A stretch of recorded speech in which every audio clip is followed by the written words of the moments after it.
shot there. Grentaria. Perea on the right is Picard, as you heard, he played earlier this morning. First match that we streamed. For the Bolivians, we have Claros Guzman and Acha.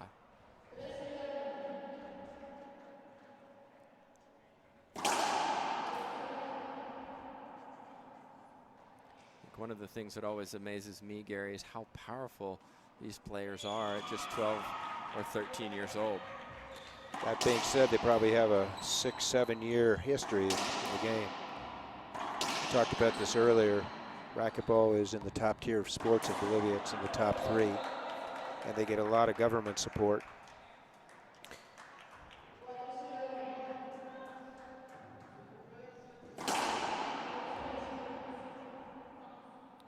Mexican team is supported by Senor Paria, who is the coach here in San Luis Potosí.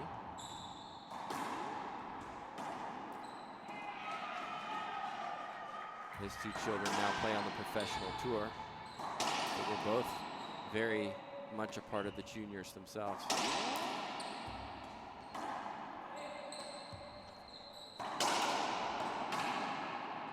That hit his shorts. That's unfortunate.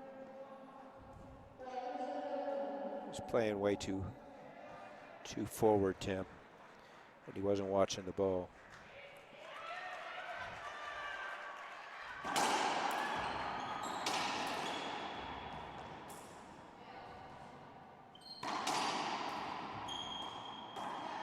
There's an opportunity for the left-handed Mexican. He'll get a second one. And that time he puts it down. Gary, talk a little bit about how doubles, on serving 4, how doubles is different to singles. What are the different components that differentiate doubles to singles? Well, when you're competing against 2 others on the opposition, and you have to communicate with your partner. You're not always going to be in the same position. Left side player goes right needs to cover left, stagger, one's up front right, the other needs to be left side deeper. You should be able to cover most of the court in doubles. A lot of angles should be hit as well. Keep your opponents deep. So that was a setup off the back wall, and the Bolivian ended the rally with a right side pinch. Especially here with 2 sides of glass, the back, the vidrio, and the side wall, 40 feet glass. Try to punish the ball into that glass. It's very difficult to pick up.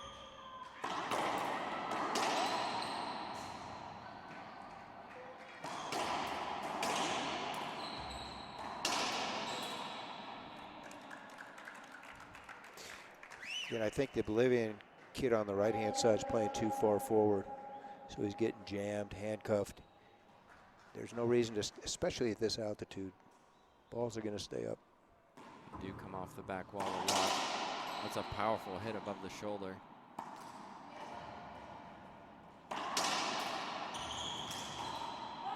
That's nice hands from the Bolivian on the right. One shot that's not used as much in the States as the around the wall ball. You'll see Bolivia especially use it a lot because they're, unless you're in Santa Cruz, you're playing at altitude. La Paz players, 12,000 feet. Cochabamba, 7,000. Sucre, 8,000. And Tarija as well. So they hit a lot around the wall balls. There's more room for error. And playing at altitude, so many of the Bolivians play in those 3 places that you mentioned. Must help in terms of fitness as well. Just the advantage of training at altitude, basically. You've seen some players, even though it's not been that hot this week, they've really struggled with fitness on the court just because it's warm in the court. And you're playing in a highly competitive match, and maybe your training doesn't replicate that match-like tempo. Correct. So we're tied at 4-4. That's a side out. Tried to punish a drive serve left into power zone of the Mexican player. He put it away. There's a great serve, but actually a very good return from Bolivian on the left. He got down really low to get that back to the front wall.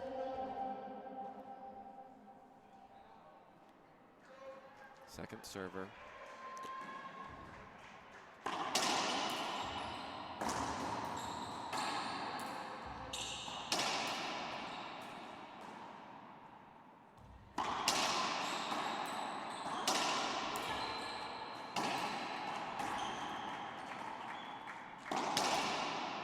Great snap forehand by Picard on the right side. Keeping the ball in the back, straight lines. Gets a point, 5-4. We see a lot more runs in doubles, maybe because both players have a chance to score points when they serve. So we've seen, even in the streaming that we've done this week, we've seen wide swings in the score simply because one player will win 3 points on their serve and the next one will win 3 points, and you're looking at 6. And here we are. Mexico was down 1-4, and now it's 6-4. So it looks like Bolivia are going to take a timeout. We're going to take a commercial break, and we'll be right back after this. Welcome back, everybody. Tim Baghurst, joined by Gary Mazeroff. Bolivia took a timeout. They're down 4-6. Mexicans seem to be the ones dictating the play. Bolivians counterpunching, and right now it's not working in their favor. So let's see if they can get the side out to get some points on the board.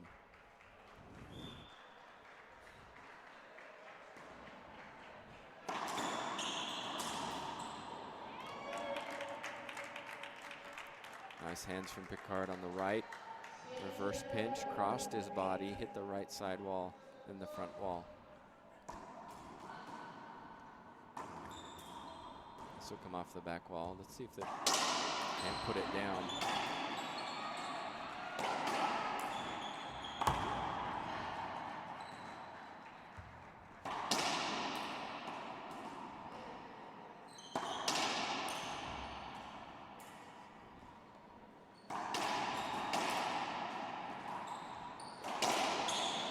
Oh, good follow-up from Picard, covered for his partner, and got rewarded for it. Gary, clearly these two have played together before because they didn't have to communicate there. He knew he had to go round to the left side and cover for his partner. It's part of the pulse of the game, the non-verbal communication. So let me ask you this. We see this in tennis a lot where we have doubles players who aren't that great in singles and, you know, would be considered doubles specialists. What makes a good player in doubles? What are you looking for compared to singles? Good hands. Don't make many unforced errors. And good communication skills. Knowing what your job description is. Don't try to come out of your comfort zone. Right now, Bolivia's out of their comfort zone. I'm not sure what Ma Macha said, but it hasn't worked. No, well, here we go. We're going with the I formation. We discussed the I formation last night when I believe it was Bolivia were playing Canada.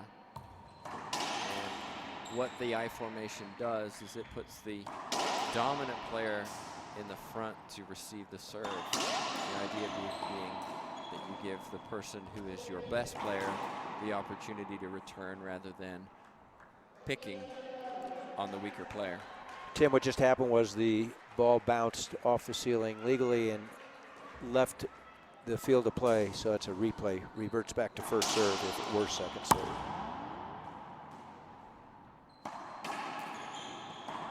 That was a good shot by the Mexican. Controlled overhead. Put a little spin on the ball, and Bolivia comes in and skips it in. Bolivians do seem to be playing a lot of defense here. Picard's on his home court. That's probably a huge advantage for him. And he puts down another kill shot. They're taking their shots from the service box, which is where you want to do it.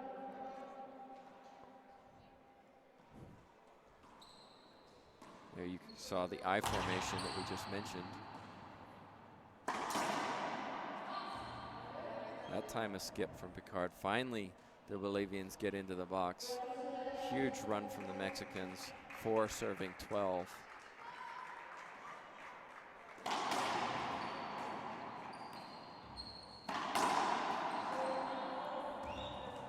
Unforced error.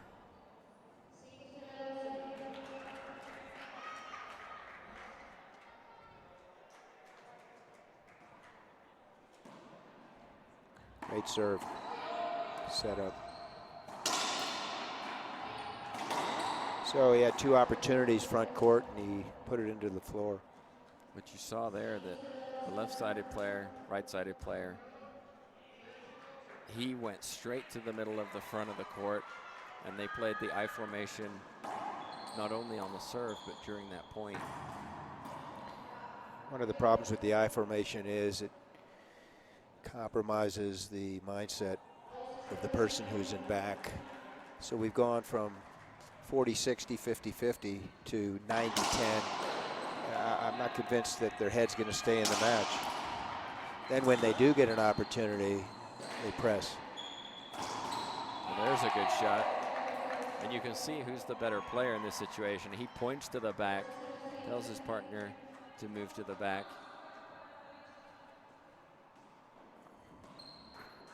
But we could give him credit, Gary, for trying something different. A lot of times players just do the same thing over and over and over again, whether it's working, when it's not working. At least they're trying to change things to improve. We're going to have a dead ball hinder of that replay. Mexican. Oh no, I think our official gave him a point. That's in a situation where if you had a coach in your side, you could appeal that. The coach should be telling them to appeal. That's accurate. Brings up game point number 1. Very quick first game here. Both teams are have 3 appeals available each game. Usable appeals. There's the first game, everyone. 15-5. Mexico win that first one comfortably. There's going to be a 2-minute timeout, so let's see if the Bolivians can find some way to get into this match. We've seen a lot of tiebreakers this week, which means that there can be swings, but for now the Mexicans remain in control. We're going to take a short break ourselves. We'll be back for game number 2. Welcome back, everyone. 28th Junior World Championships, International Racquetball Federation. Thanks for joining us. Hope you're enjoying our live coverage of this event. Semifinals today, finals tomorrow. Gary, give us a quick summation of what you've seen here at the World Juniors so far. Number 1, a lot of talent. Number 2, a lot of support outside the immediate team. We have the opportunity here. We've been here many, many years. This is the 2nd Junior Worlds that they've held here at La Loma. It's arguably the nicest facility in the world. Korea brought 17 people, including their delegates. The USA brought almost 40 non-players. And of course, Mexico is very strong. Case in point, when we've been out of the tournament situation, these courts are packed, Tim. You couldn't get a court last night, and you wanted one at 8 o'clock. Indeed, we have 8 courts here, and they are, when the tournament is not being held, they're full. Even coming down here at 6:30 in the morning, there's people playing squash, racquetball, basketball. They're doing all kinds of things here. It's an incredible facility, and one of the things that has impressed me, as you've already said, is the quality of play. And each year that I've been coming to the juniors, it gets better and better.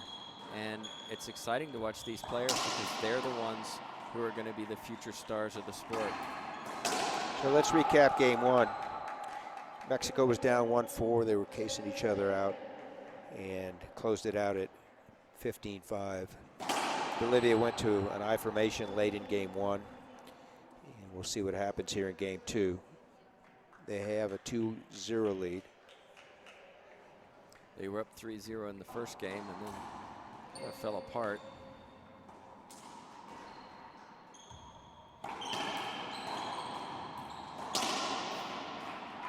This will be an opportunity for Picard. Oh, that might be a replay. It did hit him. 2 bounces. Ball would not have reached the front wall.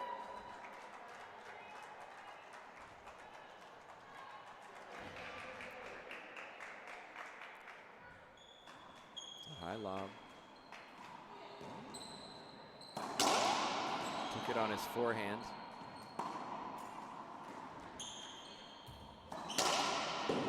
They went back to more of a normal alignment here. There's a great pickup between the legs. Great athleticism. And the stronger player on the left side skipped that ball in. He jammed himself. You kind of feel maybe they're going for too much. They feel that they have to roll the ball out rather than playing the percentage shots, which is down the line, cross court, keeping the opponent in the back. Tremendous serve. Great response as well. Indeed. But look Was at out of that. position. Picard, very intelligent player. You saw him play this morning. And back we go to the I formation. One might think he's from France. He's Jean-Pierre.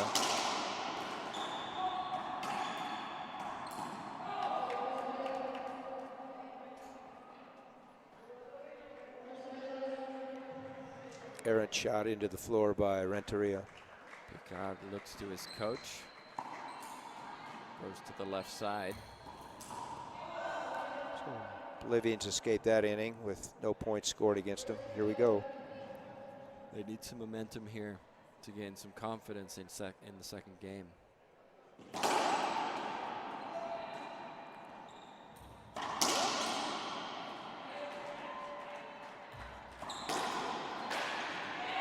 better from the right-sided player. Give them some confidence. They've been going with the jams into the middle, which is a great serve against a righty-lefty combination.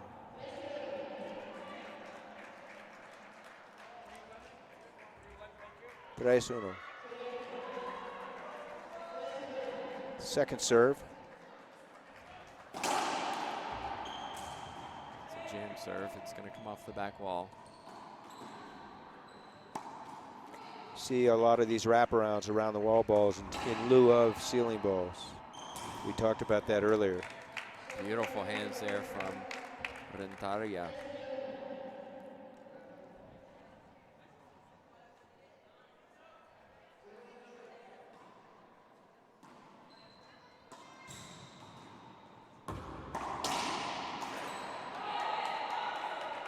Nice angle on that cross court snap forehand.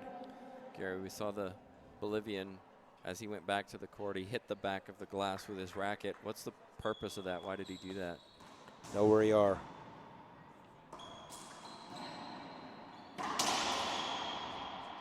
It's a spatial thing that a lot of players do.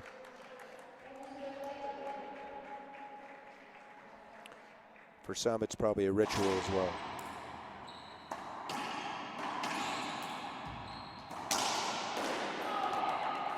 Again, Tim, a nice angle on that cross-court pass out of the strike zone of Renteria.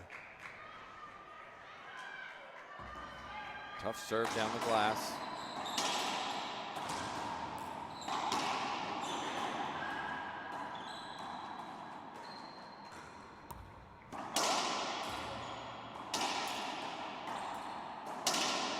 Long rally here. Great pickup by the Bolivian. Picard goes to the ceiling, but it's short. Oh, that's unlucky. He was there, but it was a good wide angle from the Mexican. Gives him a point at 2 serving 4.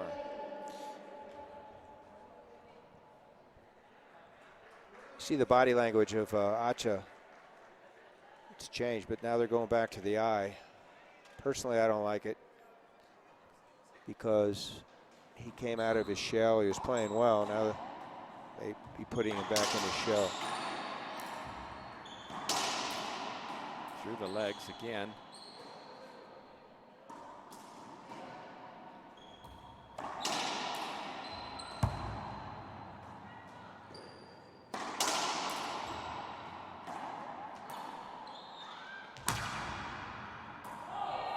There's an example of maybe asking him not to do too much. Just play smart, get the ball in the back of the court.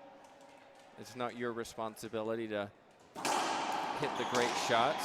There's a, not sure what the call was there. Hey, she called it good. Oh, here we have an appeal. Great response by Renteria on that serve, off that serve. Both line judges agree. Quick hands. Snapped a roll out left side. 4 serving 2 still.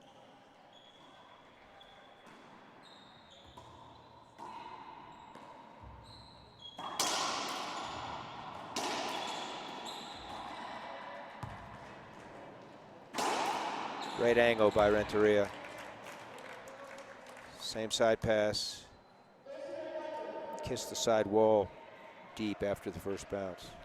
Gary, when you have 2 players using the right side, right-handed players, or 2 left-handed players, which is fairly rare, is it pretty typical that the better player takes the backhand? Yes, it's typical.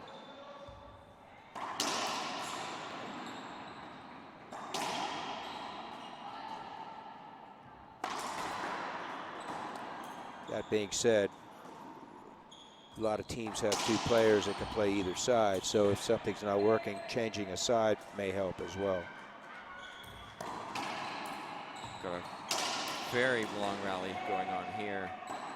Oh, he knew what to do, he just couldn't execute. Picard, what hands!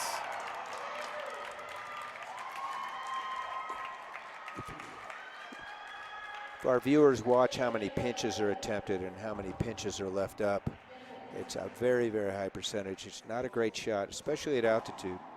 You better make sure you keep that ball down. Looks like these players need a little rest after that very long rally. We'll take a timeout and we'll be back for the resumption of game 2. Welcome back, everybody. Mexico 3 serving 4 in game 2. The Bolivians putting up a better fight in this first game. Let's see if the Mexicans returning this serve stick with the I formation. Bolivia. So what we've seen in game 2, Bolivia came out to an early lead as they did in game 1. Acha, the kid in back, got some momentum. He's in more points now. He's hitting more shots, which they need to do. Excellent serve, but a good return as well. There's Picard. He's definitely the stronger of the 2 players. He's in the final for his age group tomorrow. Once again, we had a left-up pinch and a repinch winner. More angles need to be hit deep.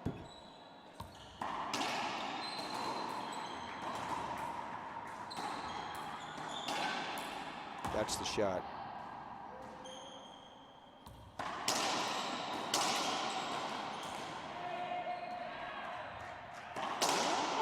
And an excellent shot from Acha in the back.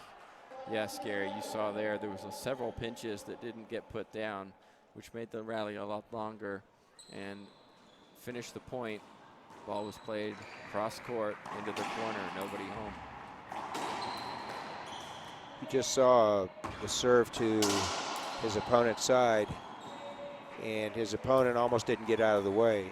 It's a requirement to give both opponents an opportunity to move directly to the ball. Quite frankly, I'm not convinced that they did that time. So is that a situation where the official can stop play? Well, safety holdup number 1. Number 2, an avoidable hinder, failure to move. Bolivians didn't appeal for it. Appealing being raising their hands, asking for a call. That was a You footfall. alluded to that earlier, that the Bolivians, it's not part of their equation to appeal, at least these kids. In most tournaments, you don't have line judges, and so you're not taught to appeal those situations. Point for Bolivia. Side out. Let's take a look at this front foot and see if it crosses the line here. No, not that time. Well, part of the foot did. The heel was still on the line, which is legal. And which is probably one of the more difficult calls for the official who's behind the video, the back glass. Maria Paz Munoz from Ecuador, Cuenca, is our head official. Got a replacement line on the left side. Ramon de Leon from Dominican Republic. Rick Madsen stays on the right side from Canada. It's great to have officials who are former or current players. Maria Paz plays for Ecuador. She's currently injured. We wish her a speedy recovery. Back representing her country. The bounce is called. There'll be an appeal here.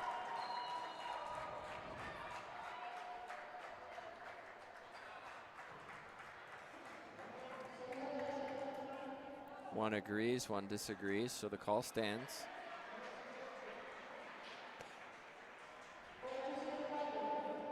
It's a point, 8 serving 4. So the Bolivians starting to pull away here, and right on cue, Mexico elect to take a timeout. We'll take a timeout ourselves, and we'll see if Picard and Rendaria can pull something out here to get back in this second game. Gary, during the commercial, I mentioned how momentum can shift between one game and another, and the only difference is that you get an extra minute between games compared to a timeout. What causes those shifts in momentum? It's human nature, my friend. Slight adjustments maybe that we've picked up or not. Body language. Acha from Bolivia is more tuned in right now. A couple unforced errors and a lead. So we have an 8-4 lead in game 2 after having lost game 1 significantly.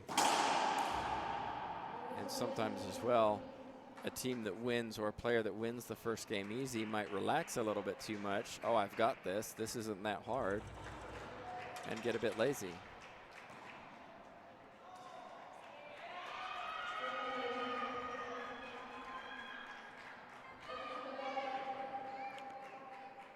Well, we have a little break here. No, we don't have a break. We're back live. And an ace. Lob serve.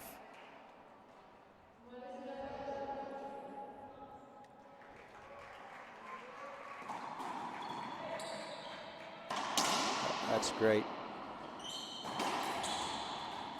Not convinced that he got that off of one bounce, but we'll wait and see. You at home probably had a better angle than we did.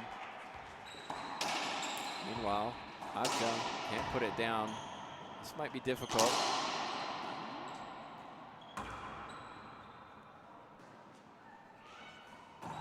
Elects not to shoot it, does Acha, and left-sided Mexican player puts it in the floor. Didn't move his feet, waited for the ball to come to him. Took it very high. Well, that was a great shot by the Bolivian kid. He had the wherewithal to hold off and try and shoot that ball. And he wrapped it around. Consequently, Renteria had to take it high. Nice hands from the Bolivian there. We're looking at 11 serves 4. What a transition from game 1.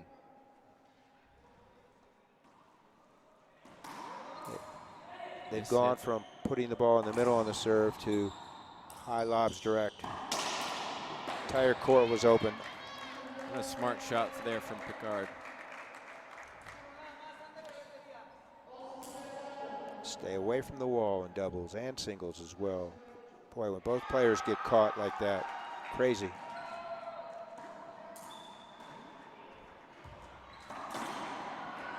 So here's the opening for Mexico. 4 serving 11. They need a good run here. It's a foot fault by the looks of it. Watch how far he steps over. Highly unlikely it'll be called. The vantage point from Munoz is such that there's little way she can see that. Diving get. Nice angle by Acha. the Bolivian right side player. Keeping the ball in the back of the court.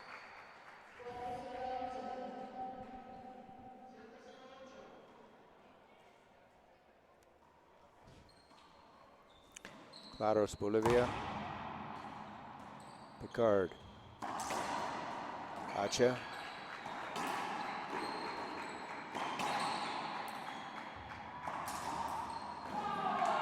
Renteria was playing back on his heels. But Acha's playing a lot better, Gary, as you said. Starting to get some confidence. That was a very nice shot. 11-4. Let's see if they can close this out. Excellent drive serve. And punishes it. 3-shot rally. So if Bolivia can hold off any momentum as Mexico takes a timeout, we'll stay here for this break. They'll have the momentum going into the third, the tiebreaker. And equally as important here is if they can hold them to 4 or 5 points, they'll have the option to serve in game 3. That's right. Based on total points earned, the team with the most points has the right to serve first or receive first. Correct. And if there's a tie, it's a coin flip, just as the start of the game. Yeah, you mentioned the tiebreaker. If it goes to that, we did a study of the results of the Pan Am Games and found that if you win the first game, 83% chance of winning the match. But if you lose the first game and win the second, 75% chance of winning the tiebreaker. So the momentum shift is, if I lose that first game but win the second, my chances of finishing that third game are higher than my opponent. And that's what Bolivia is banking on. I want to recognize our 2 main sponsors for the International Racquetball Federation, ProPen, the official ball, and eForce, the official racket of the IRF. You want to win or what?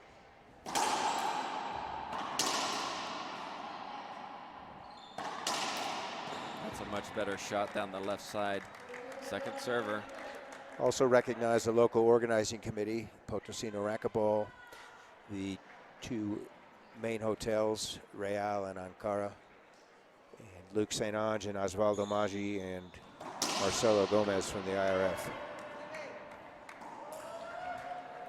It's been a tremendous week. Really enjoyed staying here. It's been a great event.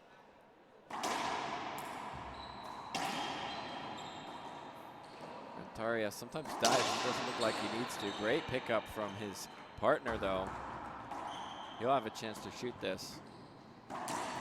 Pinches it.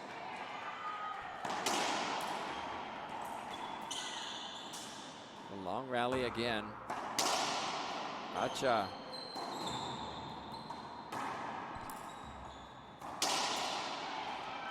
Lots of defense from Team Mexico and Bolivia. Put it into the floor. Took the ball at eye level. He could have let the ball drop. Smashed it and overhead it into the floor. As Claros says, that's okay.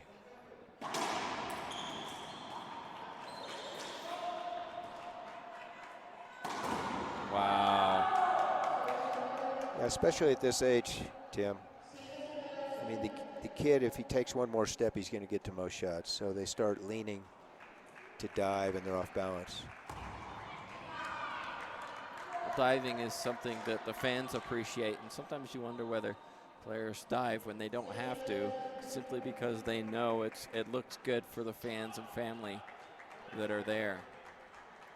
Sometimes it's better to take that little half step and stay on your feet so you're ready for the next shot. Confusion there from the 2 Bolivians. They would have been better served for Claros to take that shot. Acha was stuck on the wall, as you just mentioned a few minutes ago. You don't want to stay on the sidewall because you get trapped. There was a good example. And per our recent theme, recent discussion, Bolivia, if they do force a tiebreak, will be on the receiving end of the serve for the first inning.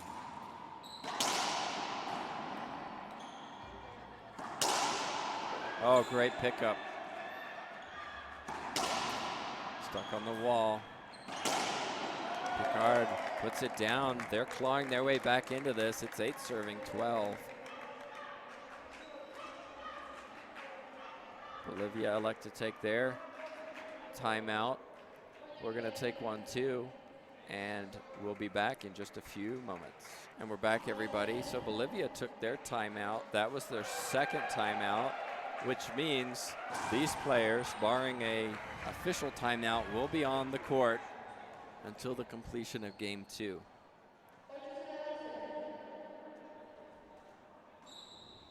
For our viewers, one of the 4 IRF rules that just changed as of September 1st is in each game, players and teams have 2 available timeouts.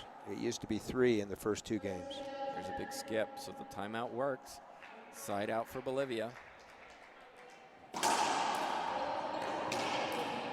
Oh, she picked that one up. That's a foot fault. Doesn't like it. He can appeal. It was a close one. He points to his head. Second serve. I can appeal it, but if he does, it'll probably be a replay anyway, because First the ball serve. was returned.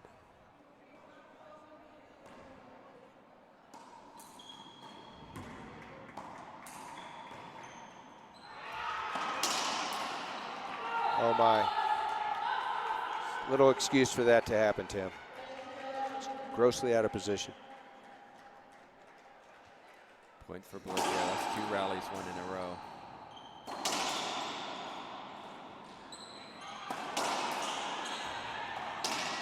Oh, great hands from Picard. Love the court presence of Picard. Very intelligent. Didn't player. rush it. Knew where the ball was going. Positioned and snapped a forehand winner.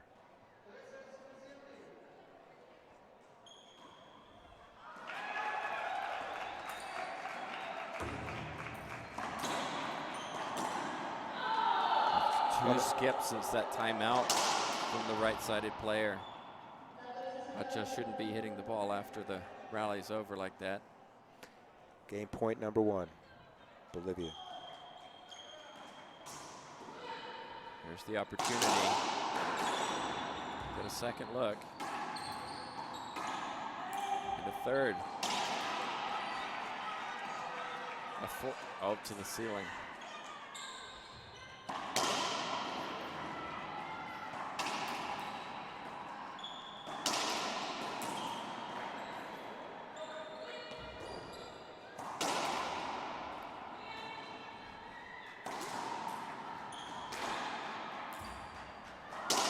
Long rally.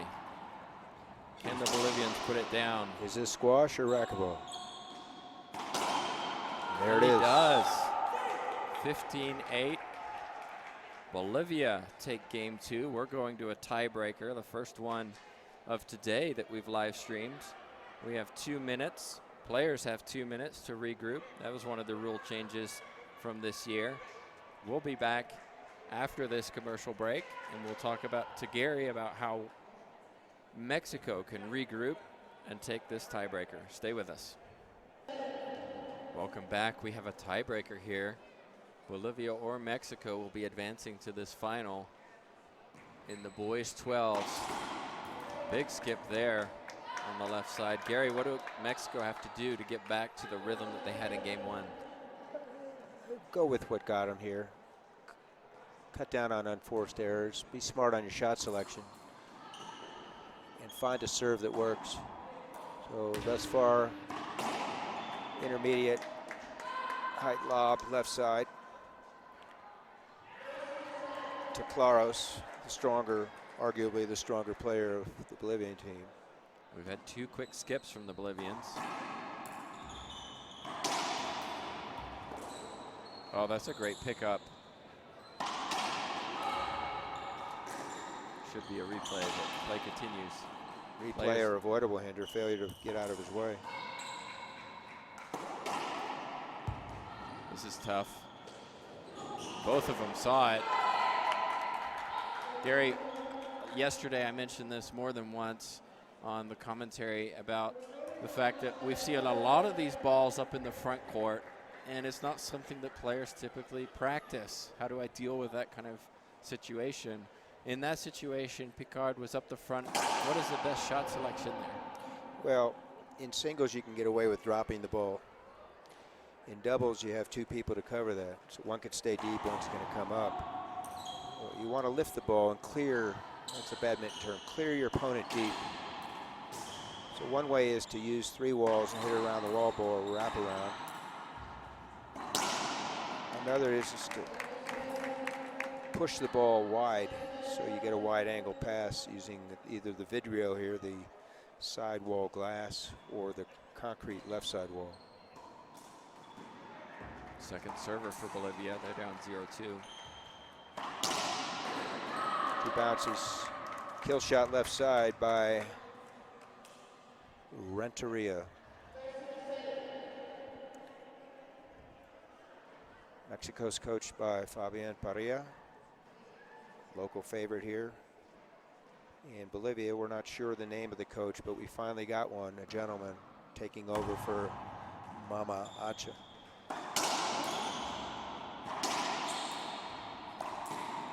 That's something we've consistently said this week is the value of a coach in your corner. They don't even necessarily have to be the ones giving great advice, but just having somebody there to support and clarify the rules, encourage appeals when it might be necessary. There's a variety of ways a coach can help, and yet Bolivia have been struggling with that. A lot of them have their family member coaching. Looked like Bolivia picked that up, so they're appealing. The call was the ball was down, although there's an agreement by the line staff. So they have one less appeal. That is, Bolivia does. Served before the score was called. Sticking with that lob to the left side. Good hands by Claros. Picard let the ball wrap around for his partner. His partner ended up hitting into the floor. It was a good decision, but it wasn't executed.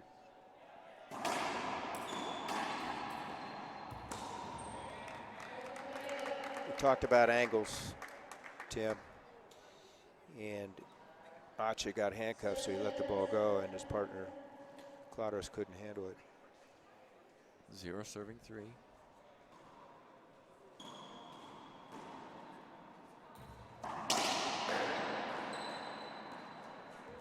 Runs around to his forehand. The side out. Probably should have taken that on his backhand, Gary. Yeah. Got to maintain good position. In fact, had he taken it on the backhand, chances are the Bolivian may have been in his way.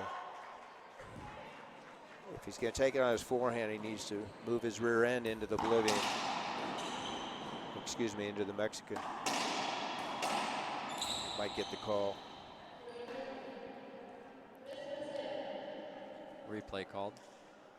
Safety hold up.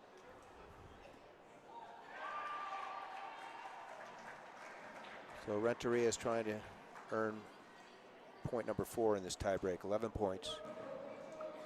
2 available timeouts, 3 available appeals, although Bolivia has used up one of theirs. Oh, that's unlucky. Both players there struggled to get the ball back to the front wall. First the Bolivians, then the Mexicans. It was very close. Looks like he's okay. May have banged this elbow.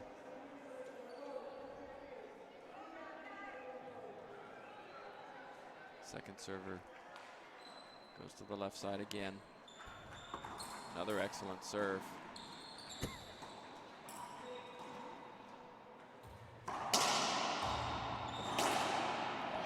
Puts it down.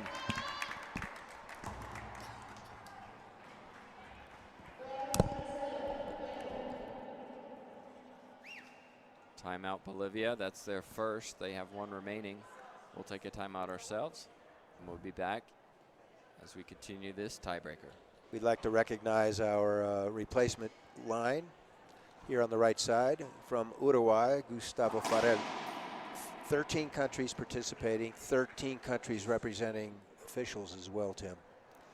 And it's great to see so many officials from around the world. In each and every tournament, they get better and better, learning as you call it, the nuances of the game, Gary. Absolutely. We had some interesting situations today, even on our live stream, which is a growing experience for these referees who may not have. We've got some new referees here who have never been part of the IRF, and so they're developing their own skills as officials. And we want to appreciate all the work that they do to officiate these matches, often in very difficult circumstances when there's a lot on the line for many players. Absolutely. Good officials as well as good coaches. Should have strong interpersonal skills, and one of them is knowing when not to talk.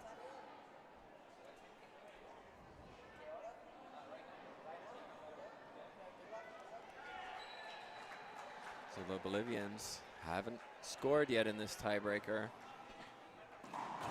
Edging slowly towards defeat. They need to do something different. A little lucky there. That was a 4-wall around the wall ball, and the Bolivians didn't read it. They're fortunate to have stayed in that rally. Second server. At least for one more shot.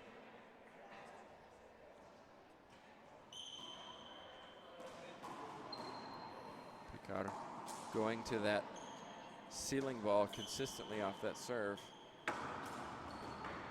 He's a smart player. He understands what he can do and not. So off that high Z lob to the right side, he wants to take it early, understands when he can't. He's stroking the ball underhand and getting the ball to the ceiling. And there's an example of it, and that's tough to return. Gives him an opportunity.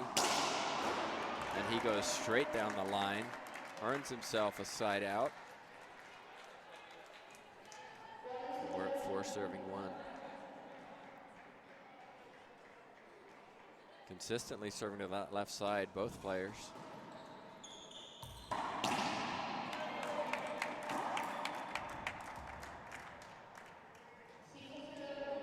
Gary, especially with the juniors, we see some players who just power their game.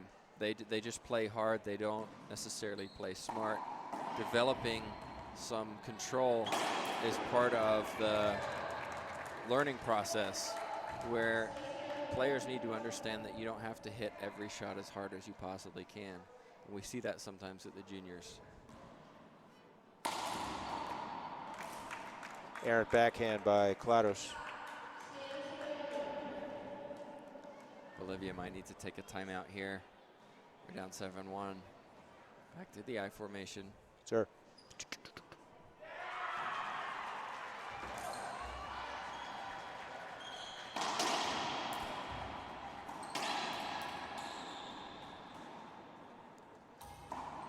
Oh, that's high and out. That's Out of play. unfortunate.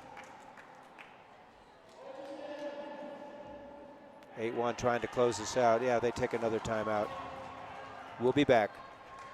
Welcome back, everybody. Just a reminder, we have 2 more matches for you today. Both of them 18s. Guatemala, USA girls doubles, and Mexico against Bolivia, I believe, boys doubles. So both of those could be very exciting. Guatemala, of course, have Gabby Martinez, a silver medalist at the World Championships this summer. And they'll be taking on Cooper Ryder and Mania, the Martinez sisters. Yeah, the Martinez, Andrea has elevated her game. This is her last hurrah in juniors. They got in this tournament last year in Dominican Republic, they got the silver medal. And they lost to the U.S. it's a double round robin. They lost in round 1. So if they can win with a significant win, chances are they could hold the title. They're going to be motivated for that. Meanwhile, I've been promised, Gary, by the tournament desk that our men's 18 doubles is going to be the match of the tournament. So I hope you stay for that and enjoy what we've been promoting here on the IRF. Here we have match point at 10 serving 1. Let's see if the Mexicans can finish this quickly.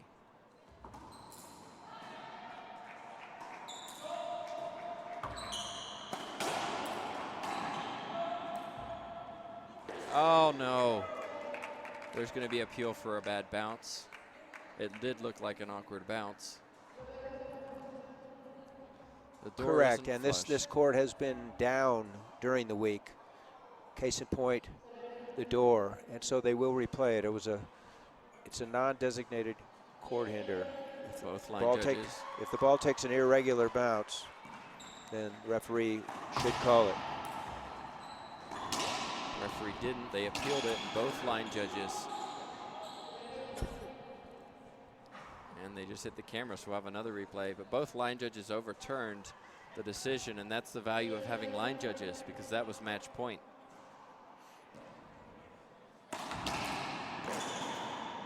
There it is. Mexican team take it 11-1. Winning the tiebreak comfortably. Gary, your final thoughts. We talked about momentum. We talked about strategies, making adjustments. So Bolivia, after game one, they were totally dominated. They made some adjustments. They changed their serves. They got some confidence. And Mexico, as we said, chances are there's a letdown, okay? That being said, ultimately, Mexico, the better team, won. So we're going to take a short timeout ourselves. I think we're going to do an interview with these Mexican players. Gary Mazeroff, thank you so much for your service to the IRF. He is off to officiate another match, one of his responsibilities, as well as IRF commissioner. So we're going to take a short commercial break before we interview these winning pair. And once they finish taking their photographs, as you can see, we'll have them over on the court on our board behind us.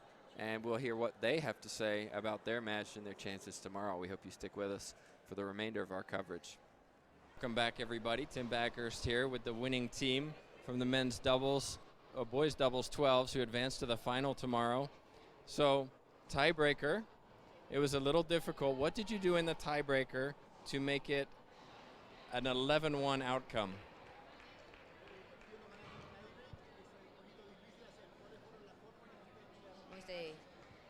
Bueno, el primer set seguimos pues una técnica del profesor que nos dijo y nos funcionó muy bien, pero después cambiaron la técnica los otros jugadores bolivianos y se nos dificultó mucho y perdimos el segundo, pero el tercero los agarramos y ya.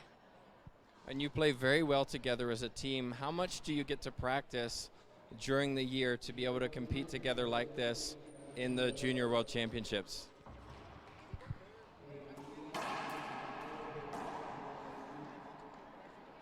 Bueno, es el primer juego que jugamos en dobles y pues nos va muy bien y queremos echarle ganas. So, looking forward to tomorrow, obviously, an exciting final. Is it an advantage for you because this is where you live and where you train? So do you think it's an advantage playing in this court?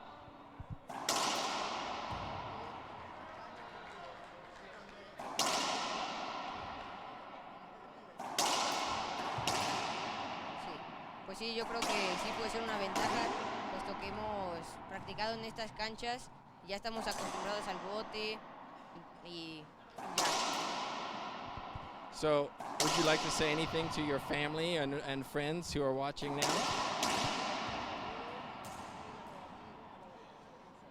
Bueno, primero a los entrenadores que nos han estado apoyando, también al papá de Juan Carlos, de Jean-Pierre, y a mis familiares que nos están viendo desde el gimnasio. Pues yo quiero agradecer a los entrenadores igual y a mis papás que siempre me apoyan en todo momento para seguir adelante. Well, there you have it, the winner of the semifinal here for the boys 12. They're going to be playing tomorrow for the gold medal. We wish them the best of luck. Thank you for a great match and congratulations, and we wish you the best of luck.